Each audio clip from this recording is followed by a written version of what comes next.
Halo guys, lanjut lagi kita Battle to the Heaven. Sosok yang baru saja muncul menatap tajam ke arah di mana penutup cahaya itu menghilang. Gelombang teriakan kemarahan segera keluar dari mulut mereka, namun mereka tidak memiliki solusi sedikit pun. Xiaoyan jelas merasakan riak yang tidak biasa menyapu tubuhnya saat dia menerobos lapisan cahaya transparan. Riak itu dengan cepat menghilang ketika bersentuhan dengan api hati di tubuhnya, memungkinkan tubuh Xiaoyan berhasil memasukinya. Ketika dia menembus penghalang, bukan dunia magma merah yang dia lihat, sebaliknya adalah cahaya putih yang berkabut dan samar. Xiaoyan segera menstabilkan tubuhnya, tatapannya sangat hati-hati karena menyapu ke segala arah. Akhirnya tatapannya berhenti di tengkorak misterius yang tergantung di tengah. Xiaoyan dengan hati-hati berjalan menuju kerangka misterius itu. Saat dia mendekati kerangka misterius itu, ia bisa merasakan perasaan pemanggilan di dalam hatinya menjadi semakin padat. Dia akhirnya mengerti bahwa isyarat yang dia rasakan di atas magma berasal dari tengkorak misterius ini. Mata Xiaoyan menyapu kerangka misterius itu sedikit lebih lama sebelum tatapannya terlempar ke api hati yang ada di tengkorak. Api hati itu hanya seukuran kepala dan suhu yang dipancarkannya jauh lebih rendah dari api hati di dalam tubuhnya. Namun ia tidak tahu mengapa dua api surgawi yang sama akan muncul di tempat yang sama. Sesaat kemudian sukacita muncul di matanya. Bayi api hati itu mungkin tidak banyak berguna baginya, tapi jelas berguna bagi Akademi Dalam. Begitu Akademi Dalam memiliki benda ini, menara pemurnian api akan dapat dibuka kembali. Akademi Dalam akan mendapat manfaat dari bayi api hati yang akan berevolusi secara bertahap. Pada waktunya akan berkembang menjadi api hati yang matang. Api hati yang dipersiapkan sejak awal akan jauh lebih mudah dijinakkan di masa depan, sehingga masalah pemberontakan api hati yang matang tidak akan terjadi lagi. Selain itu, api hati yang berhasil berevolusi bahkan mungkin menjadi dukungan yang besar bagi Akademi Dalam. Kegembiraan meningkat dalam hati Xiaoyan ketika dia memikirkan banyak manfaat yang akan didapatkan untuk Akademi Dalam. Dia selalu merasakan sakit kepala dan rasa bersalah ketika berhadapan dengan masalah untuk menyelesaikan sepenuhnya api hati di menara pemurnian api. Munculnya bayi api hati ini tidak diragukan lagi telah menyelesaikan masalah ini. Xiaoyan tanpa sadar tersenyum saat memikirkan hal itu. Setelah itu dia perlahan berjalan ke depan dan menangkap bayi api hati itu. Namun ketika dia hanya 2 meter dari kerangka itu, cahaya putih terang tiba-tiba muncul dari bagian dalam kerangka. Perubahan tak terduga itu menyebabkan Xiaoyan terkejut dan buru-buru mundur. Namun ketika dia baru saja akan mundur, dia terkejut begitu menyadari kekuatan yang sangat besar telah menyebabkan dia tidak dapat bergerak. Tubuh Xiaoyan yang tidak dapat bergerak menyebabkan ekspresinya berubah dengan cepat. Sebuah gagasan melarikan diri muncul di dalam hatinya ketika cahaya putih di depannya bergoyang sebelum perlahan berubah menjadi sosok manusia tua ilusi. Sosok manusia tua ilusi berjubah putih itu mengedipkan matanya. Keterkejutan yang samar melintas di kedua matanya. Tak disangka api hati telah ditundukkan olehmu, kata sosok tua ilusi seraya melirik Xiaoyan. Suaranya dipenuhi perasaan yang sulit digambarkan. Hati Xiaoyan merasakan hawa dingin saat mendengar suara itu, yang ternyata adalah tubuh spiritual. Namun dia tidak menyangka bahwa sosok tua ilusi itu dapat melihat api hati yang telah menyatu dengan tubuhnya. Saya tidak menyadari kalau Pak Tua ada di sini. Tolong maafkan saya, kata Xiaoyan berbicara dengan sangat sopan sementara pikiran dengan cepat melayang di benaknya. Sosok manusia tua ilusi mengabaikan kesopanan Xiaoyan saat tatapannya menatap Xiaoyan sejenak. Akhirnya dia memberi isyarat dengan tangannya. Dengan isyarat dari tangannya, Xiaoyan terkejut menemukan bahwa api hati di dalam tubuhnya terbang tak terkendali sebelum akhirnya mendarat di tangan sosok tua ilusi. Pak Tua, apa maksudmu? Kata Xiaoyan berteriak dengan agak marah. Api hati yang nampak seperti ular panjang bertahan dan bergerak di sekitar telapak tangan sosok manusia tua itu. Tindakan itu menyebabkan ekspresi Xiaoyan berubah sedikit. Dia jelas sudah menyempurnakan api hati. Bagaimana mungkin bisa menjadi patuh di tangan orang asing? Pikir Xiaoyan. Mengapa? Apa kamu terkejut? Aku adalah pemilik api hati sebelumnya. Meskipun kamu telah menyempurnakannya, api itu tetap tidak menimbulkan banyak perlawanan bagiku. Apakah kamu benar-benar berpikir bahwa kamu bisa mengalahkanku dalam kemampuan mengendalikan api? Kata orang tua itu melirik Xiaoyan. Kamu pemilik sebelumnya, kata Xiaoyan terkejut. Matanya sedikit menyusut saat mendengar itu. Pak Tua, jangan bercanda. Saat aku menyempurnakannya, aku tidak merasakan bahwa api itu memiliki pemilik, kata Xiaoyan tersenyum. Kamu tidak dapat merasakannya karena saya telah memberikannya kebebasan ketika saya akan mati. Tidak salah untuk mengatakan bahwa api itu tanpa pemilik pada saat itu, kata orang tua itu tersenyum. Xiaoyan nampak tertegun. Dia tidak berharap bahwa dia akan bertemu dengan pemilik sebelumnya. Jika apa yang dikatakan lelaki tua itu benar, Kemungkinan orang tua itu telah mati selama beberapa tahun. Setidaknya penatua pertama Sukyan sama sekali tidak menyadari hal ini. Namun yang dikhawatirkan Shoyan adalah apakah orang tua itu akan mengambil kembali api hatinya yang sangat penting baginya. Tenang, aku tidak akan merebut api hati itu kembali. Sebenarnya saya sudah lama menjadi orang mati. Jiwa saya telah menderita berbagai macam kesulitan selama bertahun-tahun ini. Jiwa yang kamu lihat sekarang hanyalah jejak spiritual yang tersisa dan tidak akan membahayakanmu, kata orang tua itu dengan samar menjelaskan. Shoyan menghela napas lega setelah mendengar itu. Dia buru-buru tersenyum sebelum berkata, "Boleh saya tahu nama Pak Tua?" Orang tua itu tersenyum. Senyumannya memiliki kebanggaan yang muncul di wajahnya saat dia berkata, "Aku yang dulu bernama Yao Tianhuo. Orang lain juga memanggilku Tianhuo Chunzi." Hati Shoyan melompat dengan keras saat mendengar itu. Dari nama yang disebutkan, jelas lelaki tua itu adalah seorang dojun yang telah mengguncang benua pada satu waktu. Tianhuo sedikit tersenyum saat dia melihat perubahan ekspresi Shoyan. Dia segera melambaikan tangannya dan berbicara, "Anak kecil, tidak perlu takut. Aku saat ini hanyalah jiwa yang lemah. Dengan kekuatanmu itu sudah cukup untuk membunuhku." Sesaat kemudian dia menghela napas dan mengingat kembali ingatannya. Dia menjentikan jarinya dan api hati berubah menjadi ular api yang menembak ke arah Shoyan. Shoyan dengan hati-hati menerima api hati sebelum menyerapnya kembali ke dalam tubuhnya. "Apa kamu juga tertarik dengan api hati yang satu ini?" kata Tianhuo seraya menunjuk ke arah bayi api hati. Hati Shoyan menjadi dingin setelah mendengar pertanyaan Tianhuo. "Itu adalah milik Pak Tua, aku sudah punya dan sudah puas," kata Shoyan. "Anak kecil, jangan gunakan taktik seperti itu di depanku. Saat aku menggertak orang di benua Doji, kakekmu bahkan mungkin belum lahir," kata Tianhuo tersenyum.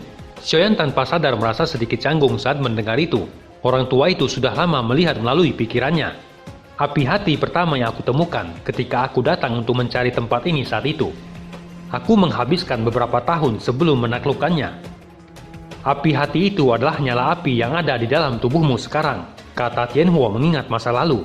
"Saat itu saya mengandalkan keterampilan kecil yang saya miliki dan dapat menjelajah dimanapun di dunia. Karena itu saya tidak pergi setelah menundukkan api hati. Sebaliknya saya dengan penasaran menyelidiki dunia magma yang dalam ini," kata Tianhuo menghela napas dalam dan merasa agak menyesal karena kecerobohannya saat itu. "Setelah masuk jauh ke dalam dunia magma, saya telah menemukan benih api surgawi di dalamnya. Penemuan ini membuat saya sangat bersuka cita. Karena itu saya dengan rakus ingin juga menundukkan benih api hati itu. Pada akhirnya dua api bercampur di dalam tubuhku. Namun kedua api tidak dapat bergabung dan saling bertentangan satu sama lain. Pertempuran dua api surgawi menyebabkan tubuhku terluka parah. Pada saat itu saya tiba-tiba diserang," kata Tianhuo menghela napas. "Apakah orang-orang kadal itu yang menyerangmu?" kata Shoyan. "Sepertinya kamu juga telah bentrok dengan mereka," kata Tianhuo agak terkejut. "Benar, saya hanya bisa menerobos masuk ke sini karena tidak punya pilihan lain," kata Shoyan mengusap kepalanya dan tersenyum. "Orang-orang kadal api itu sepertinya orang aborigin yang tinggal di tempat ini. Mereka ada banyak. Selain itu tidak ada kekurangan ahli pamungkas yang bisa bersaing dengan Dojun. Saat itu saya bertemu dengan ahli kelas Dojun. Jika saya berada dalam kondisi puncak, saya tidak akan takut. Sayangnya pertempuran dua api surgawi telah menyebabkan tubuhku terluka parah. Namun beruntung mereka tidak mengetahui tentang kekuatan spasial. Karena itu mereka kesulitan menemukan tempat saya bersembunyi. Meskipun saya berhasil bersembunyi, namun saya juga terluka parah. Tubuhku secara bertahap hancur tidak lama kemudian. Dengan napas terakhirku, aku melepaskan api hati yang telah aku taklukkan.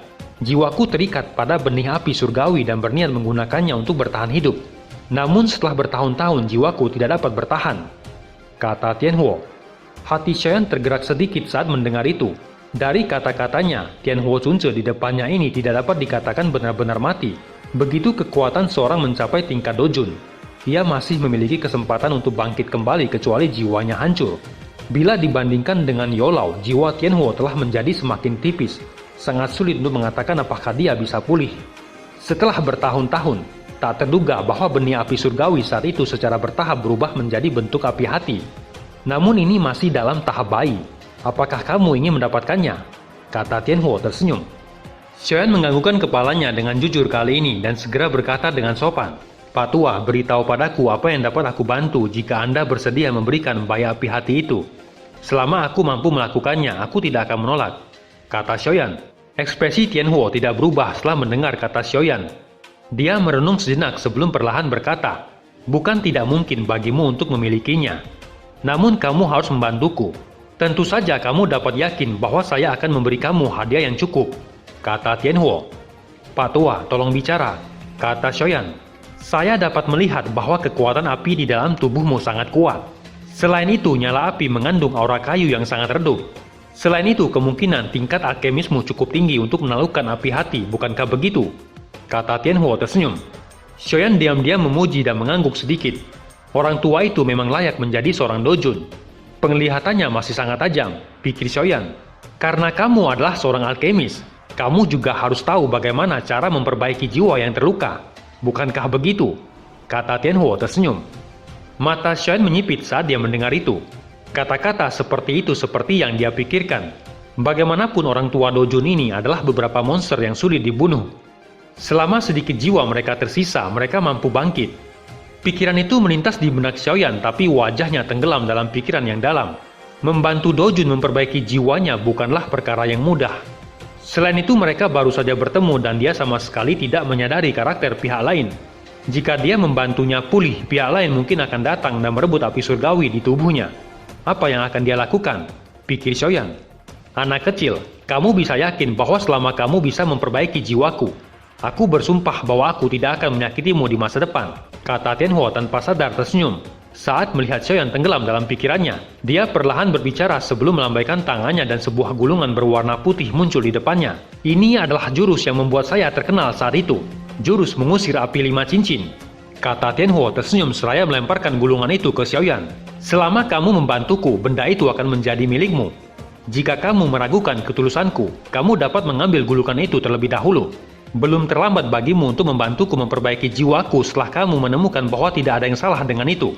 Xiaoyan menerima gulungan itu sebelum dengan hati-hati membukanya. Teknik mengusir api 5 cincin. Keterampilan pengendali api. Teknik ini dibagi menjadi 5 bagian berdasarkan bentuk binatang. Serigala, macan tutul, singa, harimau, dan ular. Setiap jenis binatang memiliki roh apinya sendiri. Setelah penguasaan sepenuhnya dari teknik api ini, 5 binatang dapat berkumpul dan membentuk formasi api mengusir 5 cincin. Seorang akan memiliki kekuatan luar biasa untuk merebus laut dan membakar langit. Jika 4 dari 5 binatang itu disatukan dengan api surgawi, kekuatan teknik itu sebanding dengan teknik Do kelas Tian. Mata Xiaoyan menatap tajam pada keempat kata terakhir. Dia menghirup udara dingin di dalam hatinya. Dia bahkan tidak pernah mendengar informasi sedikit pun tentang teknik Do kelas Tian selama bertahun-tahun ini. Teknik Do kelas tertinggi yang dia temui kemungkinan besar adalah keterampilan segel dewa yang diberikan Sunder kepadanya. Meskipun begitu, seseorang harus mencapai penguasaan penuh untuk masuk ke pintu masuk teknik Do kelas Tian. Mungkinkah yang disebut teknik mengusir api 5 cincin memiliki kekuatan yang lebih menakutkan? Pikir Xiaoyan. Xiaoyan secara bertahap memulihkan ketenangannya setelah pikirannya terguncang beberapa saat. Bagaimanapun sebuah teknik pengendalian nyala api belum pernah dia latih. Selama ini kendalinya atas api surgawi untuk menyerang masih cukup sederhana. Karena itu teknik mengusir api 5 cincin memang cocok untuknya. Namun ada 4 dari 5 binatang yang akan disatukan dari api surgawi, berarti bahwa ia membutuhkan 4 jenis api surgawi, pikir Xiaoyan. Suasana hening berlanjut selama beberapa menit sebelum Xiaoyan menghela napas panjang. Matanya melihat Tianhuo saat dia perlahan berkata, "Aku bisa membantu Pak Tua memperbaiki jiwa, tapi aku harap Pak Tua setuju untuk menambahkan syarat lain." Tianhuo terkejut saat mendengar kata Xiaoyan. Dia tersenyum sedikit saat berkata, "Mengapa kamu tidak memberitahu saya apa syaratnya?" Xiaoyan menatap tajam ke arah Tianhuo seraya dengan lembut berkata, "Aku harap kamu akan melindungiku selama 1 tahun jika kamu benar-benar memulihkan kekuatanmu." "Melindungimu selama 1 tahun?" kata Tianhuo tertegun saat mendengar itu. Senyuman yang mengandung makna yang lebih dalam segera muncul di wajahnya saat dia kembali berbicara. "Anak kecil, kamu benar-benar tidak menderita kerugian apapun. Namun kamu benar-benar memintaku menjadi pengawalmu selama 1 tahun. Kamu harus tahu bahwa seorang dojun bukanlah orang biasa yang dapat dimintai bantuannya begitu saja. Waktu setahun hanyalah waktu yang singkat bagi seorang ahli sepertimu, bukan?" kata Xiaoyan tersenyum. "Anak kecil, kamu benar-benar tahu bagaimana cara berbicara. Selama kamu bisa memperbaiki jiwaku, tidak terlalu menjadi masalah bagiku untuk melindungimu selama 1 tahun. Dengan kekuatan jiwaku saat ini, aku tidak akan mampu bertahan selama beberapa tahun," kata Tianhuo merenung sejenak sebelum perlahan menganggukkan kepalanya dan menjawab dengan suara serius. "Pak Tua, kamu bisa yakin, meskipun jiwamu terluka parah, bukan tidak mungkin untuk diperbaiki," kata Xiaoyan tersenyum saat dia menjawab. Dia mewarisi cukup banyak formula obat dari Yolo, termasuk formula obat untuk menyembuhkan jiwa seseorang. Namun ramuan obat yang mereka butuhkan adalah hal yang cukup sulit untuk ditemukan. "Mudah-mudahan aku tidak salah," kata Tianhuo menatap Xiaoyan dengan mata yang dalam.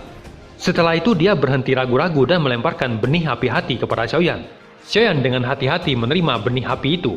Ketika dia menyentuhnya, dia bisa merasakan kelemahan benda kecil itu. Dia menahan kegembiraan di dalam hatinya saat dia dengan cepat mengeluarkan pot pengumpulan api dan menyimpannya. Tatapannya kemudian beralih ke tempat di luar penghalang cahaya. Saat ini dia tidak dapat berurusan dengan begitu banyak orang kadal. Selain itu, dari apa yang dikatakan Tianhuo, tampaknya ada ahli yang kekuatannya bisa bersaing dengan Dojun. Jika dia bertemu dengannya, kemungkinan dia akan kesulitan melarikan diri. Manusia kadal api itu sangat peka terhadap aliran magma. Setiap gerakan kecil di dalam magma akan ditemukan oleh mereka. Selain itu, jumlah mereka banyak. Semakin banyak kamu membunuh, semakin banyak yang muncul. Pada akhirnya, kamu akan menarik orang-orang yang benar-benar kuat di dalam suku tersebut. Pada saat itu, semuanya akan menjadi masalah, kata Tianhuo mengingatkan. Di atas magma ini ada Akademi Jianan. Kemungkinan mereka akan membalas dendam di masa depan. Tidak ada yang perlu dikhawatirkan. Mereka hanya dapat bertahan hidup di dalam magma. Jika mereka meninggalkan magma, mereka akan berakhir menyedihkan, kata Tianhuo. Xiaoyan menghela napas lega saat mendengar itu. Aku bertanya-tanya bagaimana orang-orang kadal ini diciptakan. Alam memang penuh dengan misteri. Apalagi tempat ini bahkan bukan bagian dari bawah magma. Aku ingin tahu apa yang bisa ada jauh di bawah itu. Kata Xiaoyan berhenti berbicara ketika dia melihat wajah Tianhuo ditutupi oleh kengerian yang sulit disembunyikan. Anak kecil, karena kamu membantuku, aku akan menasihati kamu untuk tidak menjadi penasaran. Meskipun aku tidak tahu persis apa yang ada di bawah sana. Aku bisa secara samar merasakan keberadaan yang sangat menakutkan di sana, kata Tianhuo menghirup napas dalam-dalam dan melambaikan tangannya saat perlahan berbicara. Xiaoyan menelan ludahnya saat melihat ekspresi Tianhuo yang serius. Dia buru-buru mengangguk. Apakah ada doseng di dunia magma di bawah yang dapat menyebabkan seorang Dojun menjadi setakut ini? Saya samar merasakannya hanya pada saat tubuh fisikku hancur. Jika di waktu lain, saya pasti akan kesulitan merasakannya. Sepertinya orang-orang kadal misterius itu bisa menjadi penjaga dasar dunia magma, kata Tianhuo. Xiaoyan menyeka keringat dingin di dahinya. Dunia magma tanpa batas ini menjadi semakin misterius di hatinya. Itu tidak hanya mampu menciptakan dua api hati, tetapi bahkan mampu menciptakan kadal api yang aneh. Bahkan ada keberadaan misterius yang ditakuti oleh Tianhuo. Sepertinya aku harus meninggalkan tempat ini secepat mungkin, kata Xiaoyan bergumam. Kamu harus memulihkan kekuatanmu dulu jika kamu ingin pergi. Dengan docimu saat ini akan sulit bagimu untuk berhasil mencapai permukaan magma. Tempat ini sangat aman, kamu tidak perlu khawatir ditemukan oleh mereka. Kamu bisa menunggu sampai kamu aman sebelum berlatih teknik mengusir api 5 cincin. Dengan memiliki api surgawi dan menggunakan teknik pengendalian api ini, kekuatan kamu pasti akan melonjak, kata Tianhuo. Xiaoyan mengangguk, ia dengan cepat duduk bersila. Kedua jarinya bergetar dan manik berwarna merah muncul. Manik api, kata Tianhuo terkejut. Tidak disangka kamu dapat menemukan harta karun ini di dalam tubuh manusia kadal itu. Benda ini mungkin mengandung energi afinitas api yang sangat padat tetapi terlalu liar dan keras. Kemungkinan besar ada resiko yang cukup besar jika ingin menelannya, kata Tianhuo. Xiaoyan tersenyum sebelum menelan manik api itu. Mungkinkah energi afinitas api lebih ganas daripada api surgawi? Karena memiliki dua jenis api surgawi, ia dapat menggunakan metode yang paling kuat untuk memurnikan dan menelannya. Tianhuo mengerutkan keningnya saat dia melihat Xiaoyan mengabaikan nasihatnya dan menelan manik api itu. Namun dia segera mengingat sesuatu. Aku lupa kalau kamu memiliki api surgawi, kata Tianhuo tersenyum dan menggelengkan kepalanya. Mata Tianhuo mengamati Xiaoyan. Hanya ketika kulitnya perlahan pulih menjadi normal, dia akhirnya mengangguk. Kedua tangannya ditempatkan di belakangnya, dia mengangkat kepalanya dan melihat lautan magma. Ini tidak disangka, aku yang dulu telah selamat untuk melihat matahari lagi. Tampaknya surga benar-benar tidak ingin membunuhku, gumam Tianhuo. Manik ini memang tonik yang cukup bagus. Dengan mengandalkan manik-manik api ini, aku seharusnya berhasil mencapai bintang 6 dohong. Aku harus cepat meninggalkan tempat ini sekarang, kata Xiaoyan menghela napas lega saat dia merasakan bagian dalam tubuhnya pulih dengan douqi yang baru. Aku akan menggunakan semua kekuatanku untuk menggunakan kekuatan spasial dan menyembunyikan gerakan magma. Kamu harus menggunakan waktu yang ada, mengingat kondisiku saat ini aku tidak akan bisa mempertahankannya lama-lama, kata Tianhuo. Xiaoyan menganggukkan kepalanya saat mendengar itu. Hatinya segera bersuka cita. Meskipun Tianhuo mungkin berada dalam kondisi yang sangat buruk, tetapi jelas ia masih memiliki kemampuan untuk melakukan apa yang ia katakan. Tianhuo memindahkan segel tangannya sedikit setelah melihat Xiaoyan mengangguk. Xiaoyan meletakkan cincin penyimpanan berwarna putih di jarinya. Setelah itu, Tianhuo melintas dan memasukinya. Riak samar menyebar dari cincin penyimpanan itu membuat penghalang cahaya di depan Xiaoyan perlahan terbelah. Penghalang cahaya baru saja terbelah ketika Xiaoyan melangkah maju. Tubuhnya menjelma menjadi sosok berwarna hijau. Setelah itu dia menembak dengan cara seperti kilat. Pada saat yang sama, kekuatan spasial samar menyebar dari cincin penyimpanan dan benar-benar menahan riak magma di sekitarnya. Xiaoyan diam-diam meluncur melalui magma sebelum hatinya tiba-tiba bergerak. Tangannya bergetar saat Gyoku no Touse tiba-tiba muncul di tangannya. Pada saat ini, Gyoku no Touse yang hampir tidak pernah bereaksi tiba-tiba memancarkan sedikit kehangatan. Sepertinya disebabkan oleh keberadaan yang jauh di dalam magma.